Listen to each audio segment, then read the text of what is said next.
Hello, എല്ലാവർക്കും മെഹന്തി ഇടാനും ഇട്ടുകൊടുക്കാനൊക്കെ ഇഷ്ടമാണ് അല്ലേ? നമ്മൾ ഗേൾസിന് തന്നെ മെഹന്തി എന്ന് പറഞ്ഞാൽ ഭയങ്കര ജീവനാണ്. പക്ഷെ ആകെയുള്ള വിഷമം എന്താ? അത് നല്ല പെർഫെക്ഷൻ ആയിട്ട് വരക്കാൻ പറ്റൂല എന്നതാണ്. അതൊക്കെ നമുക്ക് ഈ ഒരു കോഴ്സിലൂടെ മാറ്റിയെടുക്കാം. നമുക്ക് മെഹന്തി നല്ല അടിപൊളിയായിട്ട് നല്ല പെർഫെക്ഷൻ ആയിട്ട് വരക്കണം എന്നുണ്ടെങ്കിൽ മെഹന്തിന്റെ ബേസിക് എലമെന്റ്സ് പഠിക്കണം. ബേസിക് എലമെന്റ്സിൽ ഫസ്റ്റ് വരുന്നതാണ് ലൈൻസ്. അപ്പൊ അതിൽ തന്നെ ലൈൻസിൽ തന്നെ തിൻ ലൈൻസ് നമുക്ക് വരുന്നുണ്ട്. ലൈൻസിൽ വരുന്ന കാറ്റഗറിയാണ് തിൻ ലൈൻസ്. ഫസ്റ്റ് നമുക്ക് അത് പഠിക്കാം. തിൻ ലൈൻസ് എന്ന് പറഞ്ഞാൽ തന്നെ അതിന്റെ മീനിങ്ങിൽ തന്നെ ഉണ്ടല്ലോ. അപ്പൊ എങ്ങനെ വരക്കാൻ നോക്കിക്കോളൂ. ഞാൻ ജസ്റ്റ് കാണിക്കാം. മെല്ലെ ജസ്റ്റ് ഒന്ന് ടച്ച് ചെയ്യുക. പിന്നെ ടച്ച് ചെയ്യാനേ പാടില്ല. പൊക്കി പിടിച്ച് നൂല് പോലെ വലിച്ചിട്ട് ഇവിടെ എത്തുമ്പോൾ സ്റ്റോപ്പ് ചെയ്യുക. നമ്മൾ ഇതുവരെ വരച്ചിട്ടുണ്ടായിരുന്ന ലൈൻസ് എങ്ങനെ കോണ് മൊത്തത്തിൽ ടച്ച് ചെയ്ത് പേപ്പറിൽ ഇങ്ങനെ ടച്ച് ചെയ്ത് കട്ടിയിലാണല്ലോ വരച്ചിട്ടുണ്ടായിരുന്നത്.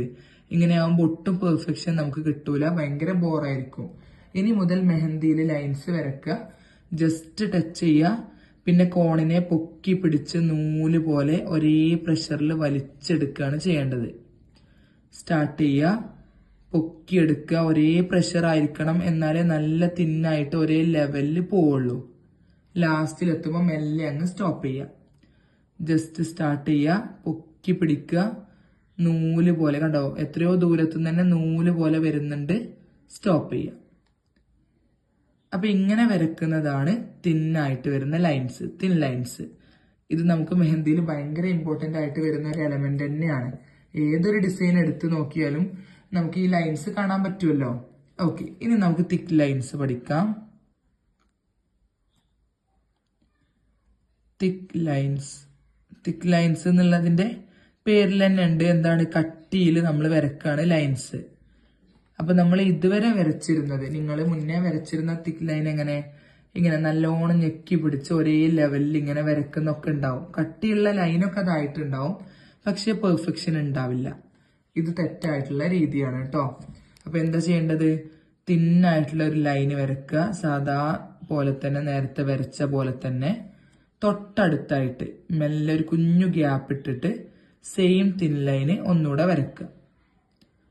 എന്നിട്ട് സ്റ്റാർട്ടിങ്ങിൽ നിന്ന് നല്ല പ്രഷർ ചെയ്ത് അത് ഇങ്ങനെ കളർ ചെയ്യുന്ന പോലെ മൊത്തത്തിലങ്ങ് വലിച്ചു കൊണ്ടുപോയാൽ നല്ല നീറ്റായിട്ടുള്ള അടിപൊളി തിക്ക് ലൈന് നമുക്ക് കിട്ടും. കണ്ടില്ലേ? ഇങ്ങനെയാണ് തിക്ക് ലൈന് വരക്കുക. ഒന്നുകൂടെ കാണിക്കാം. തിന്നായിട്ട് ഒരു ലൈൻ കൊടുക്കുക. ഒരു കുഞ്ഞു ലൈനും കൂടെ കൊടുക്കുക. കുഞ്ഞു ലൈന് മീൻസ് ഗ്യാപ്പ്. ഈ ഒരു രണ്ട് തിൻ ലൈൻസും തമ്മിലുള്ള ഗ്യാപ്പ് ഇതിനേക്കാൾ ഒരിക്കലും വരാൻ പാടില്ല. ഇതാണ് അതിന്റെ മാക്സിമം ഗ്യാപ്പ്. സ്റ്റാർട്ടിങ്ങിൽ നിന്നും ഒരേ പ്രഷറിൽ ഇങ്ങനെ ഞെക്കി വലിച്ചാൽ മതി. കണ്ടോ? അത് പുറത്തോട്ടാവരുത്. നമ്മൾ ഈ പ്രഷർ ചെയ്യുന്നത് പുറത്തോട്ടായാൽ ലൈനിനെ ബാധിക്കും. കണ്ടില്ലേ? നല്ല നീറ്റായിട്ടുള്ള തിക്ക് ലൈൻസ് നമുക്ക് കിട്ടി. തിൻ ലൈനും തിക്ക് ലൈനും തമ്മിലുള്ള ഡിഫറൻസ് നോക്കൂ, നല്ല ചേഞ്ച് ഉണ്ട് അല്ലേ? അതുകൊണ്ട് തന്നെയാണ് നമ്മൾ ആ ഒരു നെയിമിൽ തന്നെ അതിന്റെ ചേഞ്ച് വരുന്നുണ്ടല്ലോ. ഒന്നുകൂടെ ഞാൻ തിക്ക് ലൈന് കാണിക്കാം. ഇങ്ങനെ ഇപ്പൊ നമ്മൾ ലൈന് വരക്കുമ്പോൾ ഇങ്ങനെ ബ്രേക്ക് ആയി പോയി എന്ന് വിചാരിച്ചോളൂ. ഇപ്പൊ ഞാൻ വരച്ചപ്പോ കണ്ടോ? അപ്പൊ അങ്ങനെ ബ്രേക്ക് ആയാല് നമ്മൾ അറിയാത്ത രീതിയിൽ തിന്നായിട്ട് ഒന്നുകൂടെ ഇതിന്റെ മുകളിലൂടെ വരക്കുക. ലൈറ്റ് ആക്കിയിട്ട് അങ്ങ് കൂട്ടിയെടുക്കുക.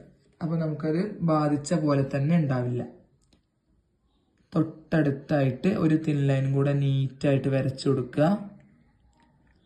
ഒരേ പ്രഷറിൽ ഞെക്കി വലിക്കുക. നിങ്ങൾക്ക് ഒറ്റ വലിയിൽ തന്നെ ഫുള്ളായിട്ട് കവർ ചെയ്യാൻ പറ്റുന്നില്ലെങ്കിൽ ഹാഫ് ആദ്യം കളർ കൊടുക്കുക, പിന്നെ ഹാഫ് കൊടുക്കുക കേട്ടോ. ഈ രീതിയിൽ ചെയ്താൽ മതി. അപ്പൊ ഈ രണ്ട് ലൈൻസ് നമ്മൾ പഠിച്ചു. ഇനി നമുക്ക് വരുന്നത് എന്താണ്? സ്ലാൻഡിങ് ലൈൻസ് വരുന്നുണ്ട്. സ്ലാൻഡിങ് ലൈൻസ് കാണിക്കാം.